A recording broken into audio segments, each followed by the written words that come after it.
everyone. This is Jill reporting live from CHA 2013. We're here in Anaheim, California, and we're having a fabulous time here at CHA.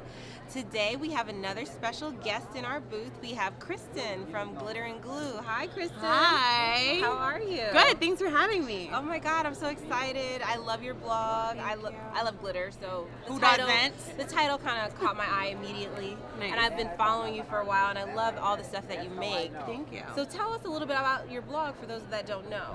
Well, I started my blog about 2 years ago because, I'm fashion obsessed. It's all fashion DIY, and I'm obsessed with fashion and had spent a lot of money on a credit card, and like they were calling asking for their money, and I realized I had to stop my spending, and I needed to come up with another way to stay fashionable and on trend. So I've always been a crafty individual, even as a child, so I just sort of re-tapped into that and started making things to wear. And then people my friends mainly wanted me to make things for them, but I don't do that. So I took photos and put them on a blog, and now you can make them yourself. Oh, awesome. Yeah. So is this your first CHA?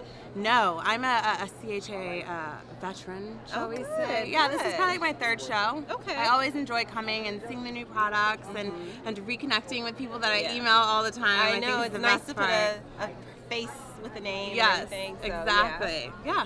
What new craft trends do you think we'll be seeing a lot of, or that you plan on doing on your blog? Well, I think, my blog sort of relates back to fashion. So, graphics, prints are big this year on the industry, black and white, so I'm probably going to be doing a lot of that. Emerald, is the color for 2013, and it's good. I actually like green. I think green looks good on me, so I'm going to say it's my color of the year too. So I'll probably be doing lots of emerald and really inspired by color and graphic prints. Okay, great. And I have to ask this question, being in the plaid booth. Okay. In plaid, we have so many wonderful products. If you had to choose a favorite plaid product, what would your favorite be? Ooh, it's probably a tie between Mod Podge and the Martha Stewart gold paint, the gold gilded paint. I love it. It's my favorite. And you're actually going to use that today in a project that you made. Yes. I love this because it literally makes everything look really expensive. It makes really it look rich. like gold. Okay. And this project's really simple. With the weather changing in spring and flowers and color, I'm really into that kind of stuff. But I like everything in my apartment to be white and sleek, and then a touch Very of metallic. Clean. Yeah. Yes. A touch of metallic and then a little pop of color. So this project's really simple, and it's really easy. So I picked up these materials from, I got these at the dollar store. Oh, perfect. Oh, right? A lot of people get their craft surfaces at the dollar store. Yeah, my dollar store is really good. Now, it's a fight at my dollar store. The ladies in there are a little pushy. Oh, a little aggressive. You've got to get your mind right to go to the dollar store. But when you do, you always find great stuff. So I picked up this clay pot, $1. And then, of course, I have my Martha Stewart satin and white paint. And then I have my gold gilded leafing paint. Yep. And then some paint brushes, and we're going to get started. Yeah. Let's show us how you made this. Okay, perfect. So you're going to start by taking your clay pot.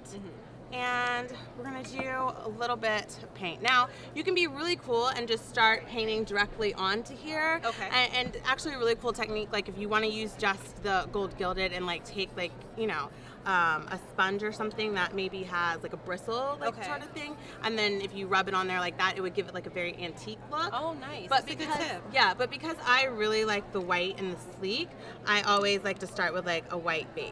Okay. So just did a little bit of paint. I'm gonna take my paintbrush. Don't you love these paintbrushes from the Martha Stewart line? I get really annoyed when I have to use any other type of brush. Really? I just love these brushes so much. They're great. So we're just gonna apply the white paint. And what's great about the clay pot is it dries, it soaks up the paint so fast that it really does dry really fast. Good coverage. Exactly. And of course the paintbrush helps it go on. I always use these paintbrushes, as a side note, when I'm doing my nails. Do you? Well, and I put glitter onto my nails. I'll do clear. That's a good idea. Yeah, and I dip this, the ones with the fine point on it. I'll dip that into the glitter, the actual glitter, and then I'll apply it onto my nail. Right? Yeah. Okay, so you're gonna paint all the way around.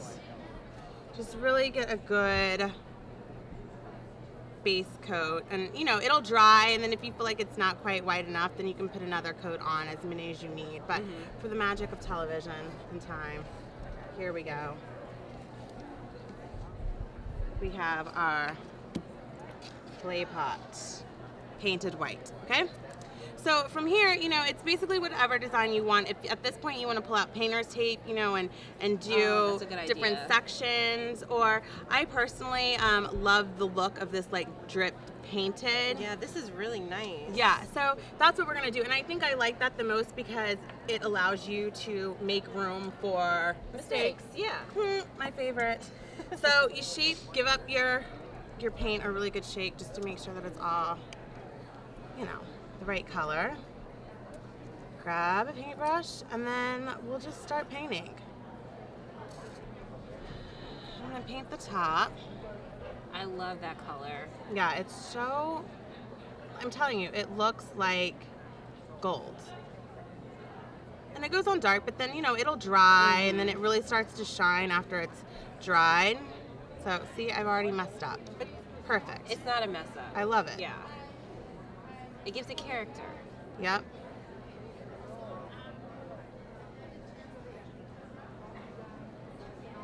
So what gave you the idea to do this type of project? You know, I saw these in a catalog. Oh, okay. And they were a couple $100s. You're like, that's not happening. I'm like, you know, I got these dollar store clay pots. I'm actually really excited to try it on like a glass vase. Oh, yeah. That would be pretty. Right? That would be very pretty. So that's going to be my next stop, is the glass vase to kind of see. Okay, so we painted the rim, and now to give it like this, you know, melting, like dripping sort of look, we're gonna, you know, set it up right. And then we'll just sort of dip it around, like take your brush and go around the edges and like let it sort of fall, you know? Nice. Now, was this technique that you're doing, is this something you kind of already knew, or did you find it on accident? Like, well, I mean, I think that this is like, what do they call it? Like a happy accident, because how many times have you been painting and then, you know, it starts dripping and you're like, oh darn, you know, I've like messed up my project or whatever. Yeah. But now it's like totally, you know, you're allowed to let it drip and sort of look like you look like an accident, but it's what you did on purpose. Right. That is so cool. Yeah, so you kind of do that all around, and you know, just really sort of we're going for that like dripping effect, which is what it's doing. So. Yeah. And then so you sort of do it all around like that and like let it drip. And then once you're finished, you have, you know, a finished product like this. That's great. And then I just planted, this is lavender. Oh, nice. So see, smell it. Oh my God, that smells amazing. Right? So, or actually maybe this is thyme and this is lavender. I don't know. They smell great. I'm not a gardener, but they smell good and they're pretty. And then you also did a bowl. Yeah. This just shows a bigger It was a clay, yeah, it was a clay pot. It started out just like this. I painted it white, and then, you know, I just painted around the outside, and then to get this like sort of like effect right here, I just made sure that there was not as much paint on my brush, and then I just brushed it along. I love And then I painted the inside too, and you could like fill it with fruit or whatever if you wanted to, or you could just bling bling. I love it. I know, cool, right? So Kristen, tell everyone again, how can they find more about you, and where can they find you? Yes, glitterandglue.com, glitter, the letter N, glue.com, and then I'm on Twitter and Facebook and Instagram. You can find all that on there. Oh, great. Well, thank you so much for stopping by our booth. We're so excited that you showed us this project today, and thanks. Yeah, thanks for having me.